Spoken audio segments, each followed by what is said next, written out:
새 살이 돋아나리라는 제목으로 함께 말씀 나누기를 원합니다.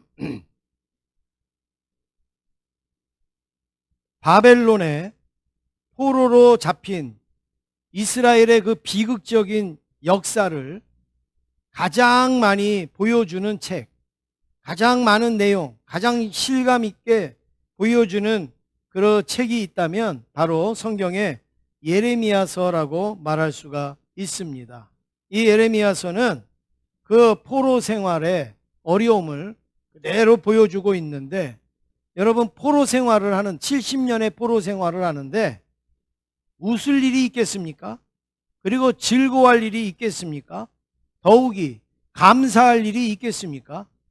그런데 오늘 이 예레미야서 30장의 말씀에 보면 즐거운 소리가 있을 것이다, 감사하는 소리가 나올 것이다, 이런 고백을 하고 있습니다.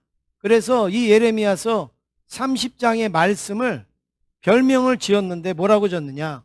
위로의 책이라, 이렇게 별명을 붙이고 있습니다. 이 예레미야서를 보면 전체적으로 다 깜깜해요. 다 힘들어요. 그런데 이 30장의 말씀을 보면 위로가 돼요. 그리고 막 힘이 돼요. 은혜가 된다라는 것이죠. 19절 말씀을 우리 한번 같이 읽어보시겠습니다. 19절입니다. 시작. 그들에게서 감사하는 소리가 나오고 즐거워하는 자들의 소리가 나오리라. 여기 보니까 그들에게서 이랬어요. 그들에게서 감사하는 자의 소리가 나오고 즐거워하는 자들의 소리가 나오고, 여기 그들에게서가 누구예요? 포로들 가운데서, 포로로 잡혀있는 가운데서 포로 생활하는 그 가운데에 감사하는 소리가 나오고 즐거워하는 자들의 소리가 나올 것이다 라고 말씀을 하고 있습니다. 지금 그렇다는 게 아니에요. 지금 모든 문제가 해결됐다라는 얘기가 아닙니다. 여전히 포로 생활을 해요. 여전히 어려운 가운데 있어요. 그런데 앞으로 하나님께서 너희들 봐라, 이제 너희들의 포로가 회복될 날이 올 것이다. 그래서 감사하는 소리가 나오고 찬송하는 소리가 나오고 즐거워하는 소리가 나오게 될 것이다 라고 말씀하고 있는 그런 내용입니다. 여러분, 그렇습니다. 이들은 지금 상황이 바뀌어서 감사하는 게 아니에요. 생각만 해도 감사한 거예요. 앞으로 미래를 바라보면서 감사한 거예요. 하나님의 약속의 말씀을 믿을 때에 이런 감사의 목소리가 나올 수 있었던 것이죠. 사람은 그렇습니다. 지금은 내가 배가 고파도 내가 조금 있다가 맛있는 밥을 먹을 거야 라는 생각을 하면 사람은 에너지가 나오는 거예요. 그리고 기쁨이 나오고 즐거움이 나오는 거예요. 우리 군에 가 있는 우리 자녀들이 많이 있지만, 우리 군에 가 있는 자녀들이 고달프기도 하고 잠도 못 자고 또 힘도 들고 어렵지만 그래도 한 가지 기대 가지고 견디는 게 있어요. 뭐예요? 제대. 나는 며칠 있으면 제대한다. 얼마 있으면 난 제대할 것이다. 이런 기대와 희망 때문에 그 군생활을 잘 견디고 이길 수가 있는 겁니다. 오늘 하나님도 이 이스라엘 백성들에게 지금은 포로 생활이고 지금은 어렵지만 앞으로 하나님께서 또 포로 생활을 청산하게 하여 주실 그날에 감사할 일이 있을 것이다, 즐거워할 일이 있을 것이다. 그 생각만을 해도 이들은 너무 감사한 거예요. 너무 기대가 되는 거예요. 너무 축복이 된다라는 말씀입니다. 사랑하는 성도 여러분, 고난 속에서도 어려움 속에서도 여러분 이런 생각들을 많이 하실 수 있기를 간절히 원합니다. 하나님이 위로하시는 생각, 하나님이 축복하여 주시는 생각을 많이 하실 수 있기를 원합니다. 옆에 있는 분하고 인사하겠습니다. 생각만 해도 감사합니다. 우리 인사하겠습니다. 네. 첫 번째로, 그러면 하나님께서 어떤 생각을 주셨는가? 회복의 약속입니다. 회복의 약속. 이스라엘 백성들이 바벨론의 포로로 있을 때 가장 힘들었던 것이 무엇일까? 가장 어려웠던 것이 무엇일까? 먹는 것이 가장 힘들었을까요? 아니면 생활하는 게 가장 힘들었을까요? 아니면 고통당하고 핍박받는 게 힘들었을까요?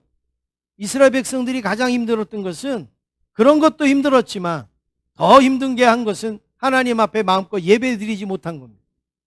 하나님 앞에 나아가서 예배드리지 못한 것, 하나님 앞에 나아가서 마음껏 하나님을 섬기지 못한 거, 이게 이들에게는 가장 힘든 일이었어요. 우리는 이해가 안 갈 수도 있어요. 우리는 먹는 게 떨어져야 우리는 힘들고, 우리는 뭐 사는 게 불편해야 우리는 힘들다고 생각을 하지만, 이들은 그렇지 않습니다. 이들은 태어날 때서부터 하나님 이름을 부르고 태어나는 사람들이에요. 그래서 집을 져도 창문을 열면 성전이 보이도록 집을 짓는 사람들이 이 사람들이에요. 그런데 성전도 없습니다. 하나님 앞에 예배도 드릴 수 없습니다. 이들은 그게 너무나도 힘들었던 거죠. 너무나도 어려웠던 거예요. 우리 가운데서도 그런 분들 많습니다. 먹고 살고 이러는 거 괜찮은데도 하나님 앞에 마음껏 예배드리지 못해서 눈물 짓고 힘들어하고 고통당하는 우리의 그 성도들 많이 있습니다.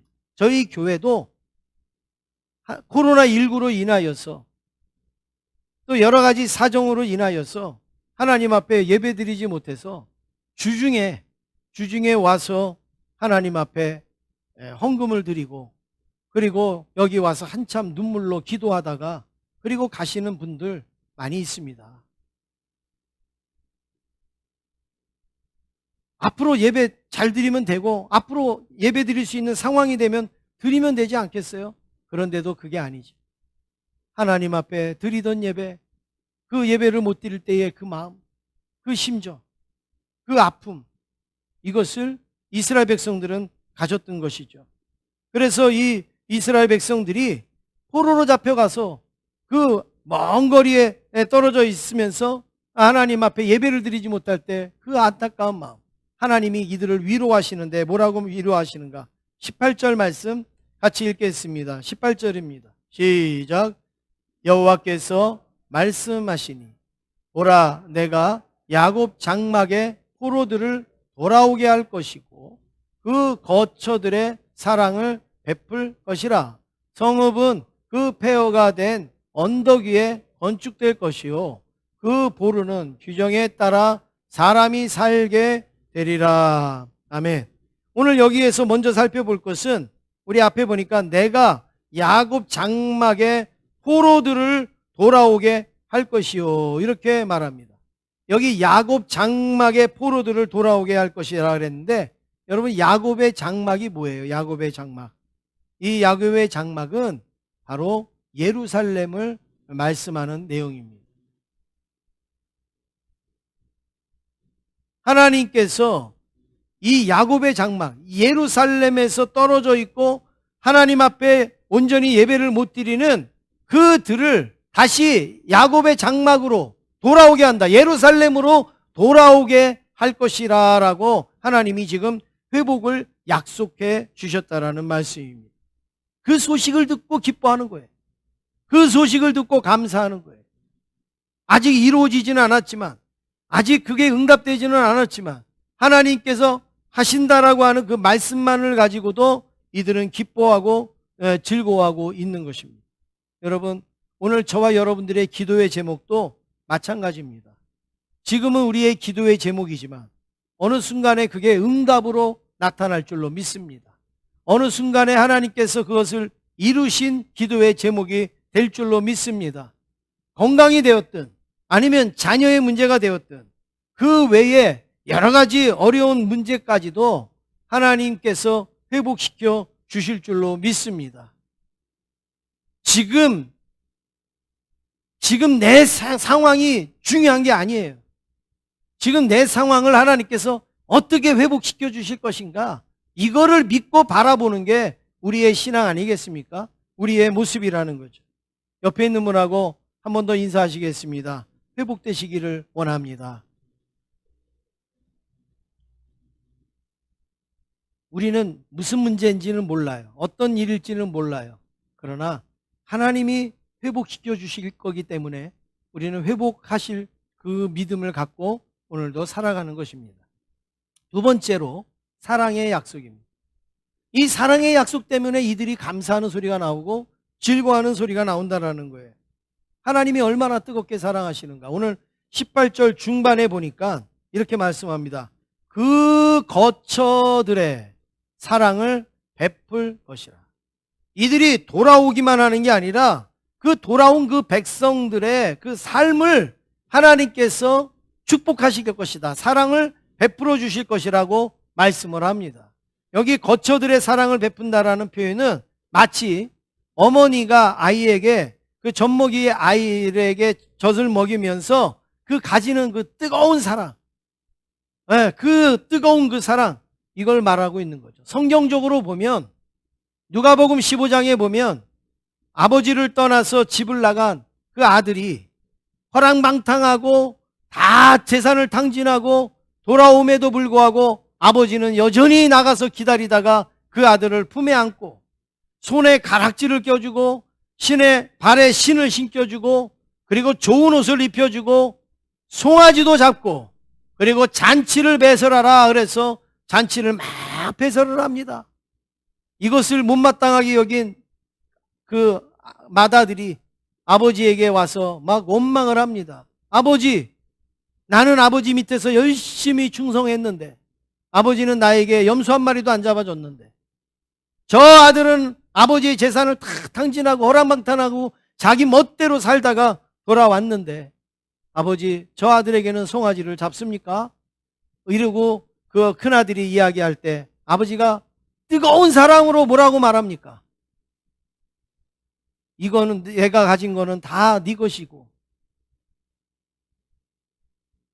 내가 갖고 있는 이 모든 것은 다 네 것이 되겠지만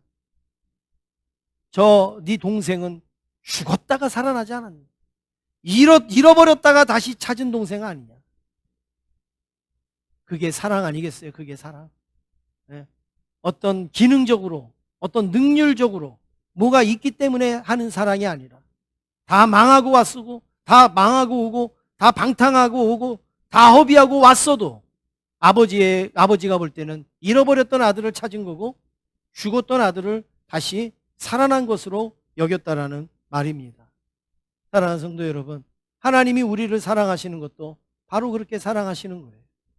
우리가 뭔가를 잘했기 때문에 하나님이 우리를 사랑하시는 게 아니라 우리가 뭔가를 잘 하지 못하더라도 조금 부족하더라도 조금 약하더라도 하나님은 우리를 늘 어떻게 해서든지 안아주시려고 그리고 위로해 주시려고 힘을 주시려고 여러분 그래서 하나님 앞에 나오실 때 이 하나님의 사랑을 깨닫고 그리고 느끼고 돌아가실 수 있기를 간절히 원합니다. 밖에 가면은 누가 그렇게 합니까? 밖에 가면 우리가 힘 없고 또 우리가 능력이 없으면 쳐다도 안 보잖아요. 인정도 안 해주잖아요. 그런데 하나님은 그렇지 않습니다. 돈 없는 자도 와라. 값 없는 자도 와라. 누구든지 내게로 와서 먹고 마시고 쉬고 평안함을 누리라고 하나님이 우리에게 뜨거운 사랑을 베풀어 주시지 않습니까? 세상에서 사랑을 충족하려고 할 게 아니라 하나님의 사랑으로 충족되어질 수 있기를 주님의 이름으로 축원합니다. 그래서 아모스 9장 13절에 보니까 이렇게 하나님이 말씀하십니다. 여호와의 말씀이니라. 우리 같이 읽겠습니다. 시작. 보라, 날이 이를지라. 그때에 파종하는 자가 곡식 추수하는 자의 뒤를 이으며 포도를 밟는 자가 씨 뿌리는 자의 뒤를 이으며 산들은 단 포도주를 흘리며 작은 산들은 녹으리라. 네, 여러분 이 말씀해 보세요. 이제 이들이 돌아가면 어떤 일이 일어나는가? 그냥 예루살렘에만 돌아가가지고 그냥 사는 게 아니라 거기에서 파종하는 자가 추수하는 자의 뒤를 이은다. 막 파종을 하다 보니까 앞에서는 추수하고 있다는 얘기예요. 그리고 막 포도를 밟아요. 다 따갖고 포도를 밟아요. 그런데 뒤에 보니까 포도씨를 뿌리는 자가 또 따라오는 거예요. 이게 뭐예요? 막 추수하면서 심고 심으면서 추수하고. 우리가 농사 지을 때 여러분 이러면 얼마나 신이 나겠어요? 농사 지을 때 내가 지금 바로 추수하는데 또 바로 거기다 심어요. 또 심고 있는데 또 앞에서는 추수해요. 여러분 만약에 이렇게 된다 그러면 너무너무 행복할 거예요. 너무너무 기쁠 거예요. 장사를 하시는 분들은 뭐예요? 손님이 나가기가 무섭게 또 들어오고 나가기가 무섭게 또 들어오고 나가기도 전에 또 들어오고 이러면은 얼마나 기쁘겠어요. 또 자녀를 키우는 부모님들도 우리의 자녀가 그냥 지난 학기에도 상장을 받았는데 이번 학기에도 상장을 받아오고 막 계속. 예. 제가 전도사 때 저랑 같이 있었던 선생님 한 분은 카이스트 대학을 다녔어요. 근데 예, 이 선생님은 교회 토요일 주일은 교회에서 살아요. 그렇게 바쁘게 힘들게 공부하는 카이스트 대학을 다니면서도 집은 저기 인천인데, 저랑 같이 다녀 인천인데, 그 교회는 저기 모래내란 말이에요. 북가자도. 근데 새벽부터 와가지고 토요일 주일 하루 종일 그렇게 교회 봉사를 해요. 그런데 공부를 얼마나 잘하느냐. 시험만 보면 집에 가전 살림이 늘어난다는. 장학금을 받아갖고 냉장고 바꿔주고, 세탁기 바꿔드리고, 청소기 바꿔드리고, 시험만 보면 엄마는 기대를 해요. 오늘은 뭘 바꿀까, 이번에는. 그 형제는요, 시험 보면 돈 버는 거예요. 그냥 또 이제 장학금 받은 지 얼마 안 되는데 또 받고 막 이런단 말이죠. 마치 하나님께서 이스라엘 백성들을 축복해 주시는데 그렇게 축복해 주시. 그냥 지금은 형편없지만 그냥 추수하자마자 파종하자마자 또 추수하고 하는 이런 일들. 그래갖고 산 전체를 뭐라고 표현하고 있느냐? 담포도주를 흘리는 산이라. 산이 그냥 포도주를 흘려내리는 것 같은 그런 산이라, 이렇게 말을 하고 있습니다. 여러분, 이런 축복을 하나님께서 주실 것이다. 왜냐하면 사랑하기 때문에, 사랑하는 백성들에게 주실 것이다 라고 약속하고 있는 겁니다. 그런데 제가 이 말씀을 쭉 살펴보면서 우리나라도 이스라엘 백성들 못지않은 축복을 받았다. 우리나라도 이스라엘 백성들 버금가는 그런 축복을 받았는데, 여러분, 우리나라가 안식을 누린 지가 얼마나 됐습니까? 평안하게 먹고 사는 거 걱정 안 하고 사는 게 얼마나 됐어요? 물론 지금도 먹고 사는 거 걱정은 하시겠지만 절대적인 걱정은 아니잖아요. 나 오늘 이거 안 먹으면 난 죽을 것 같아, 이건 아니잖아요. 내가 마음대로 먹고 싶은 걸 못 먹는 거지 절대적인 굶주림이 아니잖아요. 그런데 여러분, 우리가 평안하고 그리고 우리가 마음껏 살 수 있는 지가 지금 100년이 됐습니까? 200년이 됐습니까? 제가 따져보니까 3, 40년밖에 안 된 것 같아요. 우리가 먹을 거 입을 거 걱정 안 하는 시기는 한 3, 40년도 안 되는 것 같아요. 길게 잡으면 3, 40년, 짧게 잡으면 2, 30년 이렇게 되어지는데, 여러분, 뭐 우리나라가 그전서부터 이렇게 갖춰놓은 게 있었으면 뭐 그것도 이해가 되지만, 조금만 전만 가더라도 IMF라는 것 때문에 여러분 얼마나 우리가 고통을 겪었습니까? 가정이 깨지고 직장이 깨지고 그리고 목숨을 잃고 하는 사람들이 있었잖아요. 그리고 보릿고개 때문에 땅도 파고 나무 껍질도 벗겨먹고 하던 그런 시대가 몇백 년 전이 아니란 말이에요. 엊그저께 6.25 전쟁 71주년을 우리가 지냈는데, 여러분, 이 6.25 전쟁 지난 지가 이제 70년밖에 안 된단 말이에요. 6.25 전쟁이 뭐 어디서 총 몇 방 쏘고 그렇게 전쟁했던 게 아니잖아요. 완전히 우리나라가 완전히 폐허가 되는 그런 완전히 무너진 이 나라가 지금 전쟁이 일어난 지가 70년밖에 안 지났단 말이에요. 그래서 제가 이 6.25 전쟁 때 사진을 몇 장 여러분들에게, 여러분은 다 아시지만 한번 우리가 기억하자고, 우리가 상기하자고 한번 사진 몇 장을 준비했습니다. 보여주시겠습니다.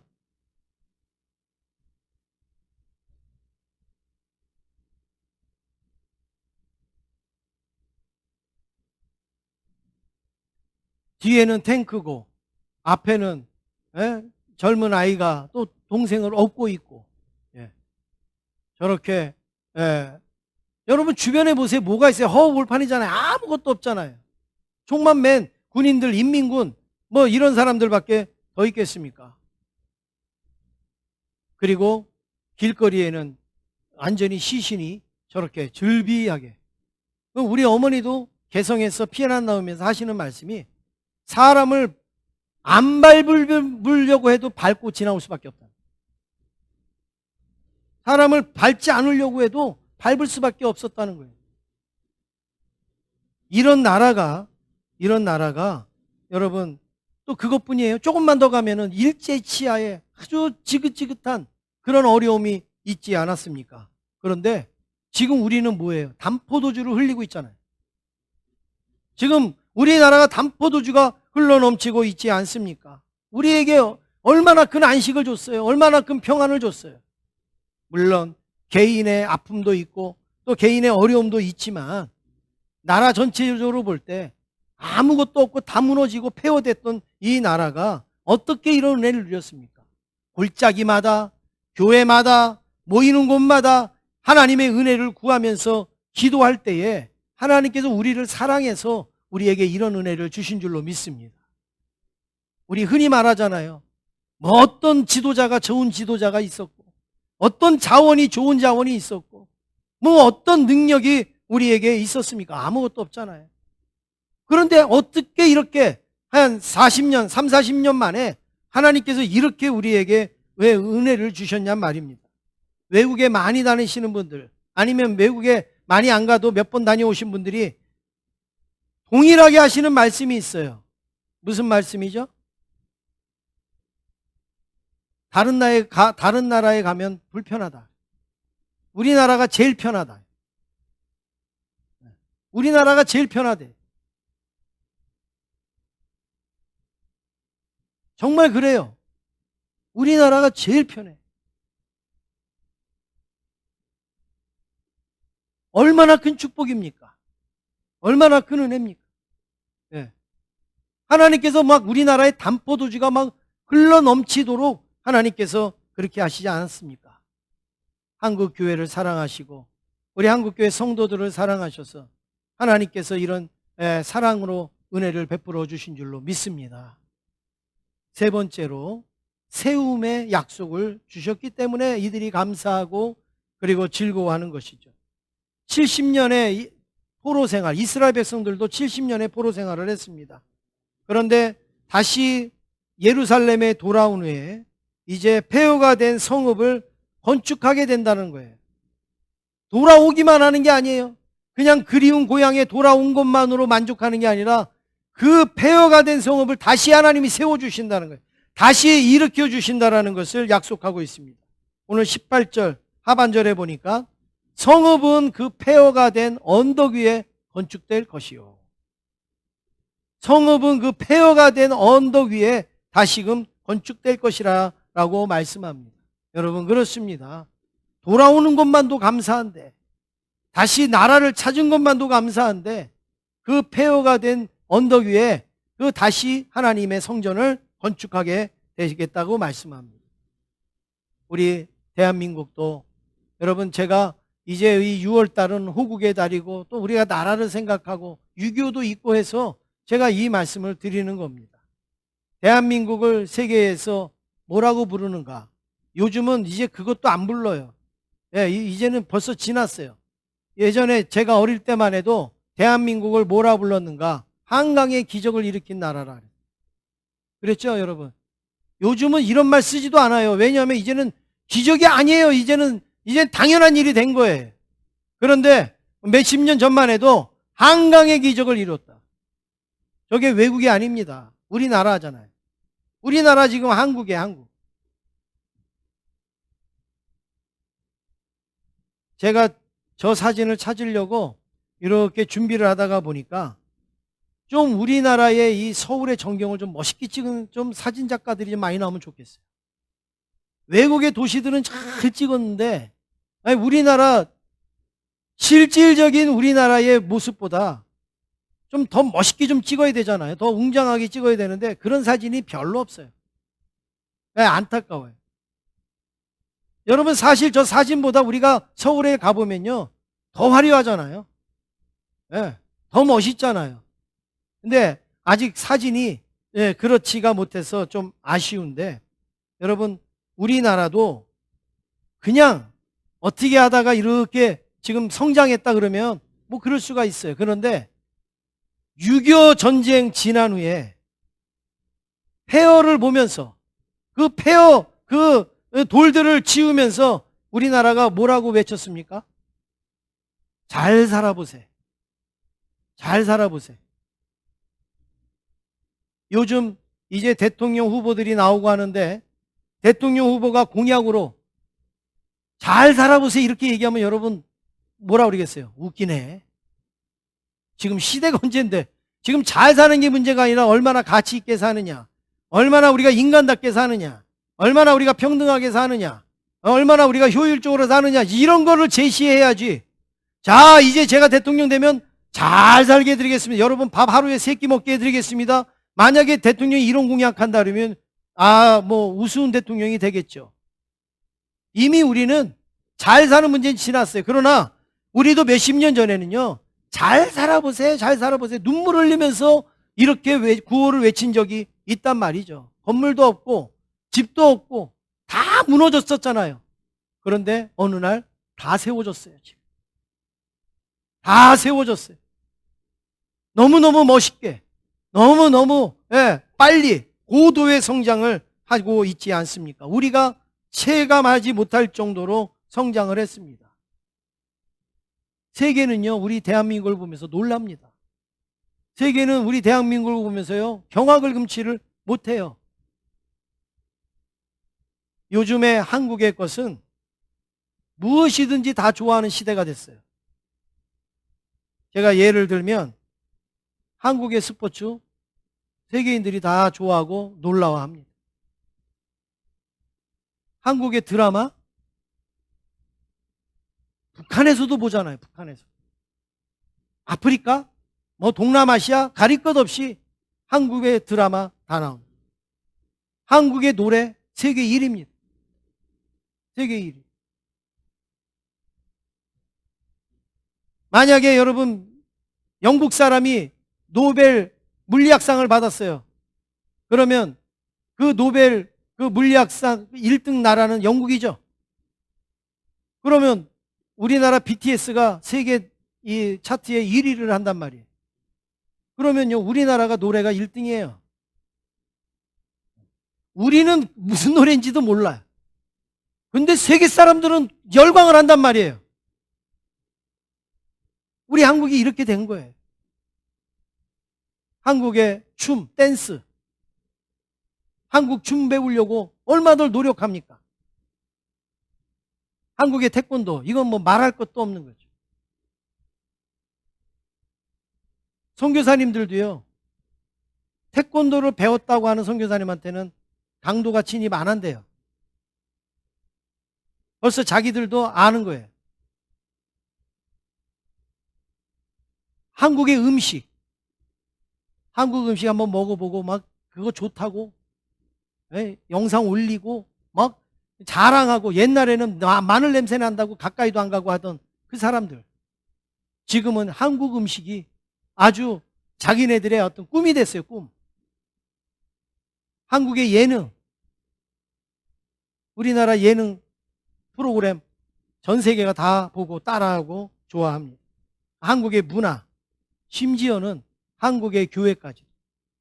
여러분, 수많은 나라에서 우리 한국 교회에 견학을 옵니다. 수많은 나라에서 우리 한국 교회의 모델을 찾습니다. 한국 교회에 와서 놀랍니다. 깜짝깜짝 놀랍니다. 작년인가요? 재작년에도 태국에 이제 어느 노회에서 목사님들이 한국에 방문하면서 저희 교회에 이제 방문해서 세미나를 들었습니다. 그래서 제가 그들이 원하는 거는 이 교회가 어떻게 만들어졌고 어떻게 또 활동을 했는지, 또 지금은 어떤지, 이거 그냥 얘기해 달라고 그래서 우리 교회의 얘기를 그냥 해드렸어요. 그랬는데 태국 가서도요, 우리 교회 얘기를 한다는 거예요. 왜냐하면 대부분 우리나라도 미국에 견학을 가거나 아니면 다른 나라도 우리나라 오면 어느 교회를 갑니까? 어느 교회 탐방을 갑니까? 가장 부흥한 교회, 가장 큰 교회, 뭐 이런 교회를 가잖아요.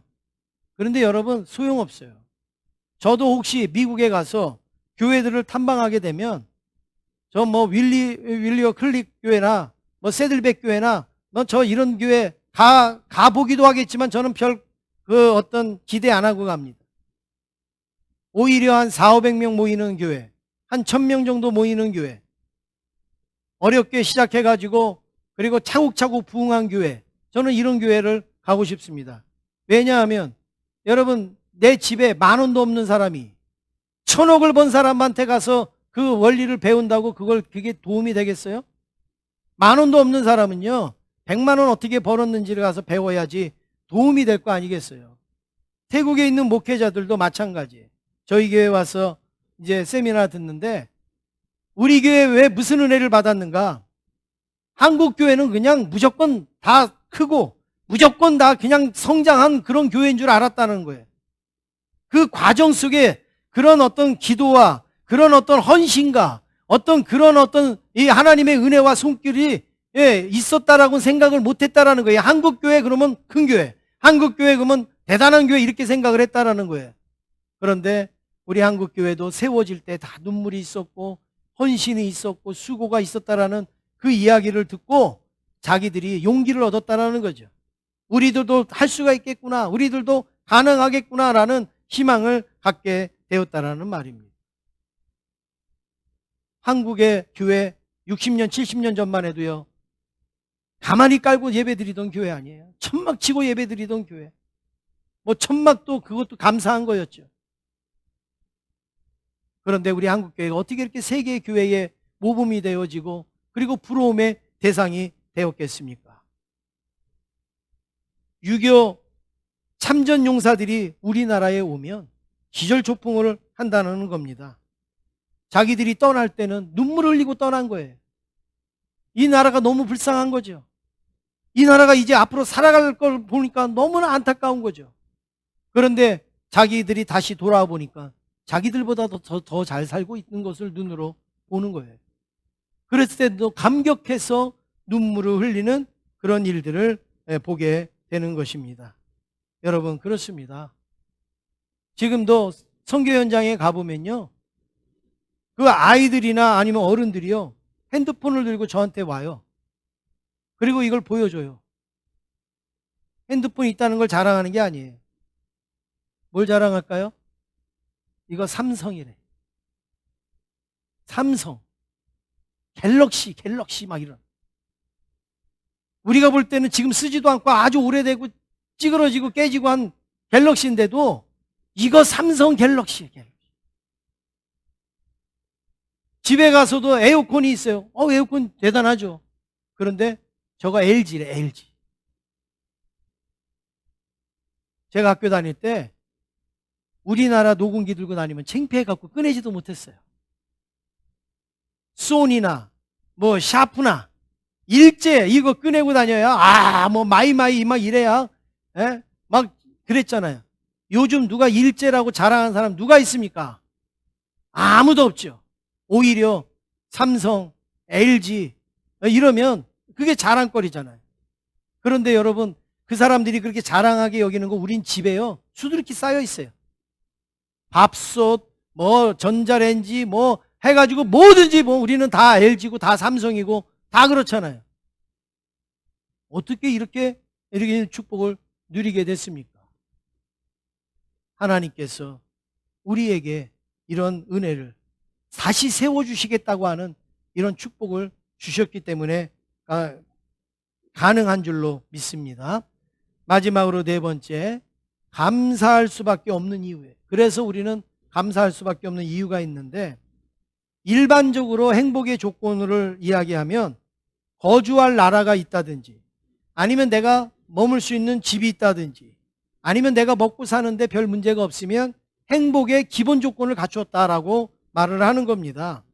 이스라엘 백성들이 70년 동안 이렇게 살지 못했잖아요. 거주할 나라가 없었어요. 그리고 내가 머무는 집도 없었어요. 그리고 내가 마음껏 먹고 살 수 있는 이런 조건들이 없었어요. 그런데 하나님께서 이것을 회복시켜 주셨고, 그리고 안식을 주시고 다시 세워지게 하셨기 때문에 이들에게는 감사할 수밖에 없는 겁니다. 17절 말씀을 우리 한번 같이 읽겠습니다. 17절입니다. 시작.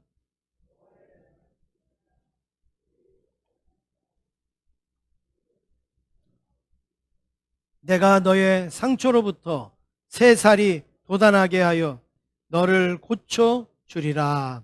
아멘. 하나님이 너의 상처로부터 뭐가 돋아나게 하세요? 새 살이 돋아나게 하여 너를 고쳐 주리라. 여러분, 사람의 몸이 얼마나 신비한가. 뭐 너무너무 많지만 한 가지만 제가 말씀드리면, 사람의 몸은 상처가 나고 뭐 이렇게 해도 새 살이 돋아난다는 거예요. 새로운 세포가 살아난다는 거예요. 새롭게 살이 나온다는 거예요. 제가 학생 때 기타를 배우는데, 여러분 막 이렇게 줄을 잡으면요, 조금 지나면 여기에 굳은 살이 이렇게 생깁니다. 굳은 살이. 자꾸 줄을 이렇게 하다가 보면, 그러면 굳은 살이 생긴 것만으로는 다행인데, 조금 더 치다가 보면 어떻게 되는가? 이게요, 벗겨져요. 그래가지고 많이 뭐 아주 막 열심히 안 치신 분들은 이게 뭐 조금 기니까 그게 좀 약하겠지만, 저는 제가 학생 때 그 학생들 예배 드리면서 많이 쳤거든요, 기타를. 그러다가 보니까 이게 회복되는 시간이 없는 거예요. 그러니까 굳은 살 베겼다가 벗겨졌다, 굳은 살 베겼다가 벗겨지는데, 나중에는요, 이게 어떻게 벗겨지느냐? 싹 벗겨지면요, 속에 새빨간 속살이 보여요. 그걸로 기타줄을 잡으면요, 막 소름이 끼쳐요. 이렇게 막 찌릿찌릿하죠. 아주 새빨간 속살이 있으니까. 그러다가 또 지나면 또 굳고, 또 그러다 또 몇 번 벗겨지고, 그러다가 보면 나중에는 이제 막 기타를 쳐도 별로 이제 그런 일이 안 일어나요. 왜냐하면 이제 여기가 단련이 되었기 때문에 그래요. 그런데 만약에 새 살이 돋아나지 않는다, 그러면 누가 기타를 칠 수가 있겠습니까? 계속 그 속살 때문에 얼마나 아프겠어요. 못 치죠. 그런데 새 살이 돋아나요. 새 살이. 마치 하나님이 이스라엘 백성들에게 바로 이러한 은혜를 주시겠다라는 것이죠. 너희들이 폐허가 되고 엉망이 되었지만 다시 새 살이 돋아나는 것처럼 너희들의 삶이 변화되어지고 회복되어, 신앙도 회복되어지고 믿음도 회복되어질 것을 하나님께서 약속하고 있는 거예요. 그러니까 뭐예요? 감사한 거죠. 지금은 내가 속살이 보여서 막 고통스럽고 아프지만, 조금만 있으면 이게 새 살이 돋아나면 나는 또 정상적으로 생활할 수 있겠다라는 그 믿음과 확신 때문에 우리는 감사할 수가 있는 거예요. 하박국처럼 감사한 상황이 없는 가운데서도 감사하는 사람이 있는데, 모든 문제가 다 해결되었다면 왜 우리가 감사하지 못하겠습니까? 바로 이스라엘 백성들은 이런 감사를 외치고 있는 거예요. 이런 감사를 고백하고 있습니다. 그래서 시편 126편 1절 2절, 이제 포로에서 돌아올 때에 어떤 일이 일어날 것인가를 보여주는데, 같이 읽겠습니다. 시작. 여호와께서 시온의 포로를 돌려보내실 때에 우리는 꿈꾸는 것 같았도다. 2절 같이 있습니다.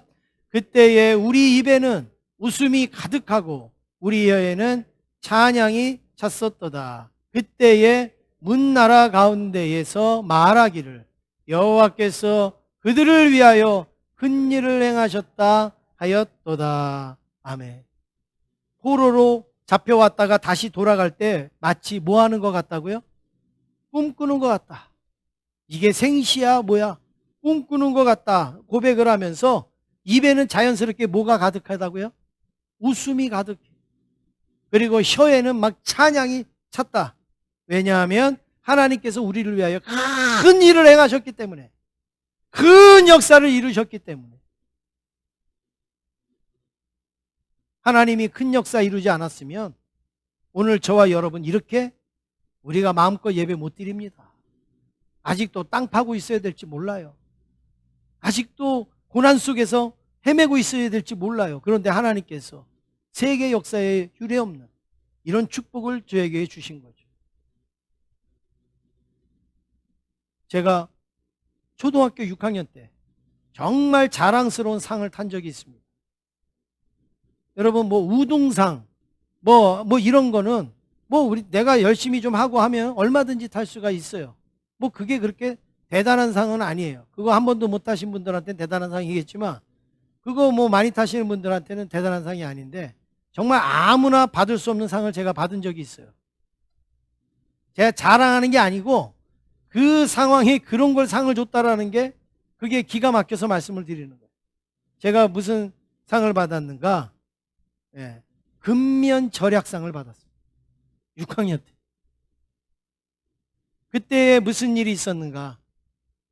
한 20가지 정도 이 항목이 있어요. 그래서 이 근면절약하는 걸 다 체크를 해요, 선생님이. 그래서 그 중에서 제일 잘한 학생에게 주는 상이 근면절약상. 몽땅 연필 잘 썼는가? 뭐 아니면은 노트 앞에 그 뻣뻣한 페이지에다가 줄 쳐가지고 거기서부터 필기하고 뭐 이런 거 있지 않습니까? 뭐 이러고 무슨 뭐 페이지를 얼마나 갖다 냈는가?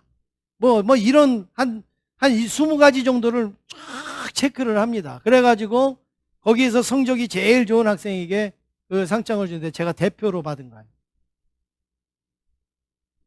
요즘은 그런 상 줍니까? 그런 상 안 주잖아요. 몽땅 연필이 뭔지도 몰라요, 요즘 아이들은. 몽땅 연필이 뭔지도 몰라요. 어떻게 생긴지도 아마 보지도 못했을 거예요. 이게 수백 년 전의 일이 아니라는 거예요. 제 기억으로도 남는 일이란 말이죠. 제 기억으로도. 여러분, 여기 저보다 더 오래되신 분들도 뭐 계시지만 저도요, 신문지 비벼서 화장실 갔었어요. 요즘은 화장실에서 신문도 안 보잖아요, 우리는요. 얼마나 큰 축복, 큰 은혜입니까? 그러니 우리 입에요, 웃음이 가득해야 돼요. 우리 입에 감사가 가득해야 되는 거예요. 그런데도 우리는 늘 불만이에요. 우리는 늘 부족하다고 생각해요. 늘 없다고 생각해요. 안 된다고 생각해요. 혹시 나에게 감사가 없다고 생각이 드십니까? 그 이유가 뭘까요? 욕심 때문에 없는 거예요. 더 많은 걸 가지려고 하는 욕심 때문에 감사가 없는 거예요. 만약에 그것도 아니면 너무 넘치니까 감사가 없는 거예요. 너무 많은데 뭐가 감사해? 그래서 감사가 없는 거예요. 그것도 아니면 내 심령의 감각이 죽었기 때문에 감사가 없는 거예요. 감사할 이유는 너무나 많습니다. 감사해야 될 일들은 너무나 많습니다. 감사해야 될 조건들은 너무너무 많아요. 그런데 우리의 심령이 감각이 없든지 아니면 너무 넘친다고 생각한다든지 아니면은 우리가 욕심이 너무 많아서 감사할 게 없는 거지 감사는 너무너무 많이 있습니다. 중세 신학의 아버지라고 하는 어거스틴이 이런 이야기 했습니다. 인간에게 믿음, 소망, 사랑 이 세 가지는 항상 있어야 할 것이지만 그 다음에요. 자기더러 한 가지만 더 말하라고 한다면 거기에 한 가지만 더 얘기하라고 한다면 나는 서슴지 않고 감사를 말하고 싶다. 이렇게 어거스틴이 고백을 했습니다. 여러분 그렇습니다. 오늘 우리들에게도 이 감사가 우리에게 필요하다라는 말씀이죠. 맥더프라라는 분은 이런 말을 했습니다. 여러분 감사하는 영을 개발하시오.